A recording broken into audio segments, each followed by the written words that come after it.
Fresh off of a 14-day, almost 1,500-mile passage from Beaufort, North Carolina to Tortola in the British Virgin Islands, I thought I'd share the two challenging aspects about the weather we encountered on that trip. Hi, I'm Nika Waters, and welcome to the Boat Galley Podcast. I'm talking passage, weather, and challenges therein. Today's episode of the Boat Galley Podcast is sponsored by Aqua Map. Going to the Bahamas? Aqua Map has more helpful features than any other nav app, using the highly accurate Explorer charts with Active Captain and Waterway guide overlays. Easy route creation, plus tides, currents, waypoints, and anchor alarm, it's all here.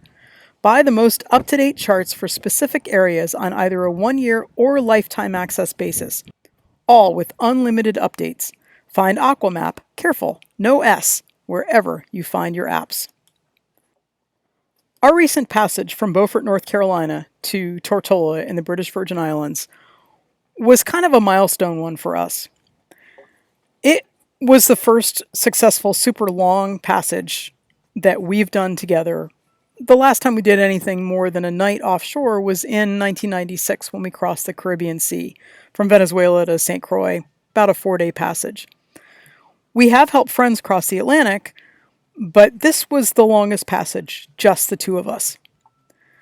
The biggest worry that we had before we left was the weather. It's December, it's the North Atlantic, and the North Atlantic in winter, there's some weather that you're going to have to contend with. Between fronts and gales coming off the U.S. East Coast or down from Canada, possible tropical systems still stubbornly trying to form in the Caribbean, there's a lot to keep an eye out for as you travel the 14 degrees of latitude and 12 degrees of longitude that it takes to get from Beaufort to Tortola. We love to sail, and we prefer to sail when possible. And ghosting along at 3 knots is usually just fine with us. But this passage, particularly early on, we didn't feel like we had the luxury of just going 3 knots because we were worried about systems that we were either trying to get past or trying to get out of the way before they nailed us. It never occurred to us, spoiler alert, that we might run out of wind later in the passage. Because the general idea generally with this particular passage is that once you get to about 65 degrees longitude, you can crack off and head south, riding the trades down to the islands. That didn't happen on this passage for us. The two hardest weather obstacles that we overcame were a little bit polar opposites. One was sort of one we'd expected. There was a strong wind and big seas section that happened about 5 days in when we actually had to heave to for 12 hours because the seas were so uncomfortable and potentially gear breaking. We felt like it would not be safe to continue on. And then there were the 4 days of essentially no wind at the end of the passage, when we kept being told by weather forecasts from numerous sources that the trades were just 30 miles south of where we were. Yeah, 4 days. It didn't take us 4 days to go 30 miles, I can promise you, but for 4 days we were told they're just a little bit ahead of where you are. These weather obstacles, they were tough for different reasons.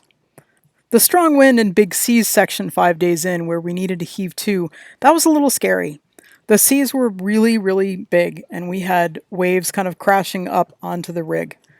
That was not particularly comfortable. We realized we needed to do a lot of practice in terms of heaving to.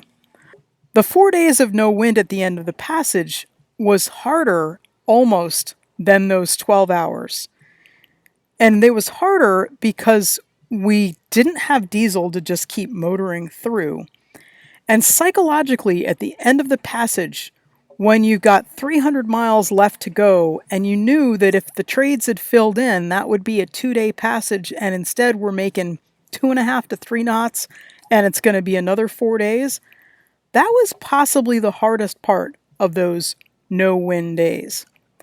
And when I say no wind, I'm exaggerating a tiny bit. We had 5 knots of wind. We could sail at 1.5 knots to 2 knots. Still, what we learned from that was that when we're getting close to the end of a passage and you're sort of smelling the barn You're ready. You can taste it. You can sense it. And even if the passage has been fine and you have not been angsty and worried and nervous or anything, and really we hadn't been, we were very pleasantly surprised by how sort of easy it was for us to do this passage and to get into that routine.